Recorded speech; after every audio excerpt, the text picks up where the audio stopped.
Digital भानगड. अमरावतीच्या परतवाड्यातून समोर आलेली ही बातमी केवळ एका गुन्ह्याची कथा नाही, तर ती विश्वासाचा घात करणाऱ्या एका अघोरी ब्युटी ट्रॅपचा भयानक पर्दाफाश आहे. ज्या वयात हातामध्ये करिअरची स्वप्ने असायला हवीत, त्याच 19व्या वर्षी मोहम्मद अयाज नावाच्या नराधमाने आपल्या विकृत साथीदारांच्या मदतीने निष्पाप तरुणींच्या आयुष्याचा बाजार मांडला.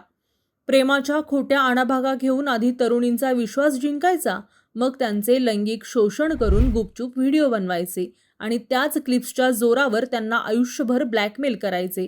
असा हा काळजाचा थरकाप उडवणारा प्रकार वर्षभरापासून सुरू होता. सोशल मीडियाच्या चकाकीमागे दडलेल्या या काळोख्या वास्तवाने आज संपूर्ण महाराष्ट्र सुन्न झालाय. नेमकं काय झालंय तेच आजच्या या व्हिडिओच्या माध्यमातून आपण समजून घेऊयात. नमस्कार मंडळी, तुम्ही पाहताय डिजिटल भानगड. अमरावती जिल्ह्यातील परतवाडा या शांत शहरातून एक अत्यंत हृदयद्रावक, संतापजनक आणि माणुसकीला काळीमा फासणारा प्रकार समोर आलाय. या घटनेने केवळ विदर्भच नव्हे तर संपूर्ण महाराष्ट्र हादरलाय. एका 19 वर्षीय नराधमाने आपल्या काही विकृत साथीदारांच्या मदतीने अनेक निष्पाप तरुणींचे आयुष्य उद्ध्वस्त केल्याचा हा धक्कादायक प्रकार एका भयानक ब्युटी ट्रॅपचा पर्दाफाश करणारा ठरलाय. मोहम्मद अयाज मोहम्मद तन्वीर असे या प्रकरणातील मुख्य आरोपीचे नाव असून अवघ्या 19 वर्षांच्या या तरुणाने मागील वर्षभरापासून प्रेमाच्या नावाखाली वासनेचा आणि ब्लॅकमेलिंगचा जो नंगा नाच घातला, तो ऐकून पोलिसांच्याही अंगावर शहारे आले असतील. या प्रकरणाची भीषणता इतकी मोठी आहे की यामध्ये अडकलेल्या तरुणींची संख्या आणि त्यांच्या शोषणाची व्याप्ती केवळ एका शहरापुरती मर्यादित नसून ती नागपूर आणि अमरावती सारख्या मोठ्या शहरांपर्यंत पसरली आहे. या संपूर्ण प्रकरणाची सुरुवात तेव्हा झाली जेव्हा पोलिसांना या छुप्या कृत्यांची माहिती मिळाली आणि त्यांनी मंगळवारी म्हणजे 14 एप्रिल रोजी रात्री उशिरा धाडी टाकून मोहम्मद अयाजला बेड्या ठोकल्या. त्याच्या अटकेनंतर तपासाची चक्रे वेगाने फिरली आणि या संपूर्ण रॅकेटमध्ये त्याचे एकटेपणाचे कृत्य नसून त्यात त्याचे इतर साथीदारही तितकेच सक्रिय असल्याचे उघड झाले. पोलिसांनी या प्रकरणात अयाजसह उझेर खान, इक्बाल खान, तरबेज खान, तस्लीम खान आणि मोहम्मद सादिक अशा 4 आरोपींना बेड्या ठोकल्या. या नराधमांची मोडस ऑपरेंडी अत्यंत भयानक होती. अयाज हा दिसायला तरुण आणि गोड बोलण्यात निष्णात असल्याने मैत्री करायचा आणि तिला प्रेमाच्या जाळ्यात ओढायचा, त्यांचा विश्वास संपादन करायचा. एकदा का त्या तरुणी त्याच्यावर विश्वास ठेवू लागल्या की तो त्यांचे लैंगिक शोषण करायचा आणि अत्यंत विकृत मानसिकतेतून या कृत्यांचे आपल्या मोबाईलमध्ये गुपचूप चित्रीकरण करायचा. हे व्हिडिओ नंतर त्या तरुणींना दाखवून त्यांना समाजात बदनाम करण्याची धमकी दिली जायची आणि त्याच व्हिडिओंना हत्यार बनवून त्यांचे वारंवार शोषण केले जायचे. हे केवळ शारीरिक शोषण नव्हते, तर तो एक मानसिक छळ होता ज्यामध्ये अनेक तरुणी अडकत गेल्या. तपासादरम्यान पोलिसांनी जेव्हा आरोपींचा मोबाईल जप्त केला तेव्हा त्यात अनेक तरुणींसोबतचे अश्लील व्हिडिओ आणि फोटो आढळले, ज्यामुळे पोलिसांनाही धक्का बसलाय. आरोपींनी पोलिसांच्या भीतीने काही डेटा मोबाईलमधून डिलीट केला होता, मात्र सायबर सेलच्या मदतीने तो अत्यंत महत्त्वाचा पुरावा पुन्हा मिळवण्याचे प्रयत्न युद्ध पातळीवर सुरू आहेत. आरोपी उझेर खान याने तपासात कबुली दिली की त्याने हे व्हिडिओ मोहम्मद साद नावाच्या आरोपीला पाठवले होते, ज्यावरून हे स्पष्ट होते की हा केवळ एका तरुणाचा गुन्हा नसून हे एक संघटित गुन्हेगारीचे स्वरूप धारण केलेले रॅकेट आहे. हे व्हिडिओ पुढे कुठे पाठवले गेले किंवा त्याचा वापर इतर कोणत्या कारणांसाठी केला गेला याचा सखोल तपास आता पोलीस करत आहेत. या प्रकरणाचे गांभीर्य आणि समाजात उमटलेले तीव्र पडसाद लक्षात घेता अमरावती जिल्ह्याचे राजकारण आणि समाजकारणही चांगलेच तापले आहे. भाजप नेते अनिल बोंडे यांनी या प्रकरणातील पीडितांना न्याय मिळवून देण्यासाठी आणि तपासात कोणतीही कसर सोडू नये यासाठी विशेष तपास पथक अर्थात SIT स्थापन करण्याची आग्रही मागणी केली होती. या मागणीची तात्काळ दखल घेत पोलीस प्रशासनाने 11 अनुभवी अधिकारी आणि 40 कर्मचाऱ्यांचा समावेश असलेले एक भव्य SIT पथक तयार केले.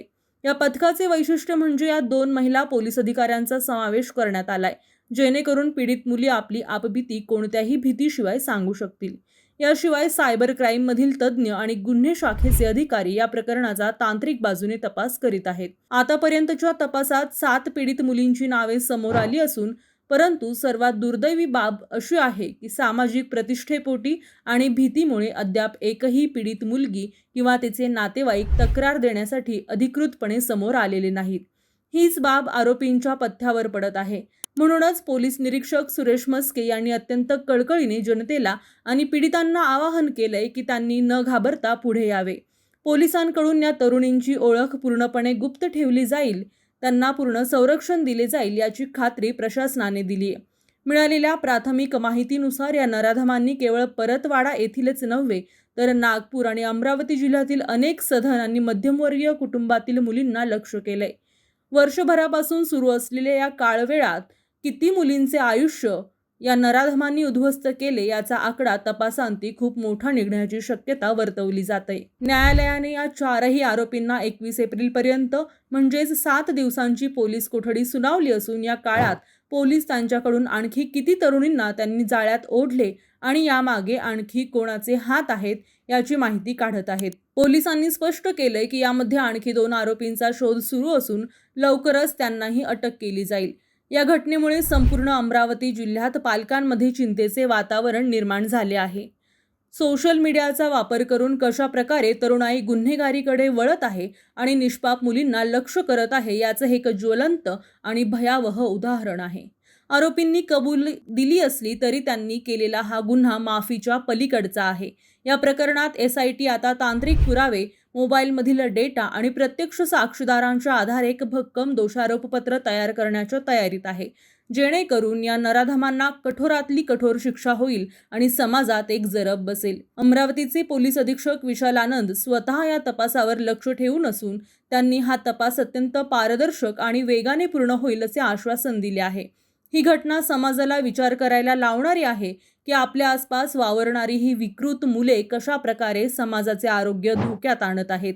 जोपर्यंत पीडित मुली धाडसाने समोर येत नाहीत तोपर्यंत अशा नराधमांचे मनोबल वाढतच राहील. म्हणूनच आता संपूर्ण जिल्ह्याचे लक्ष या SITच्या तपासाकडे आणि न्यायालयात होणाऱ्या सुनावणीकडे लागले आहे.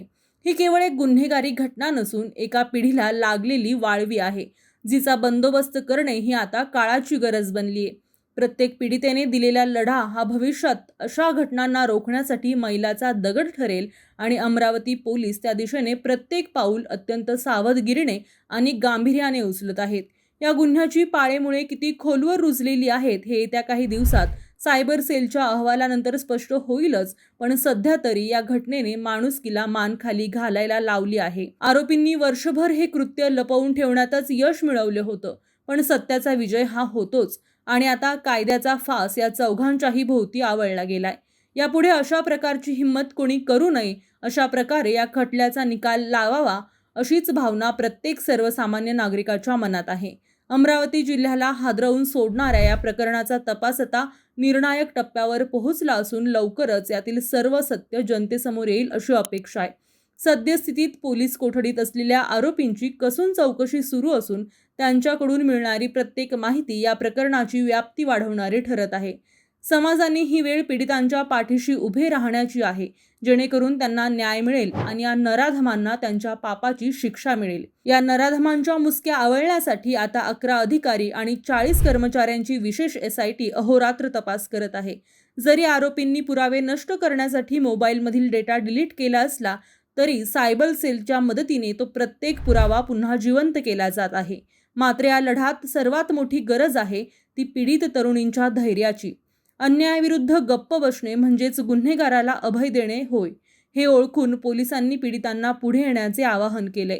तुमची ओळख पूर्णपणे गुप्त राखली जाईल, पण या विकृतीचा कायमचा नायनाट करण्यासाठी आता समाजाने आणि पालकांनी सतर्क राहून या कायदेशीर लढाईत खंबीरपणे उभे राहणं हीच काळाची गरज आहे.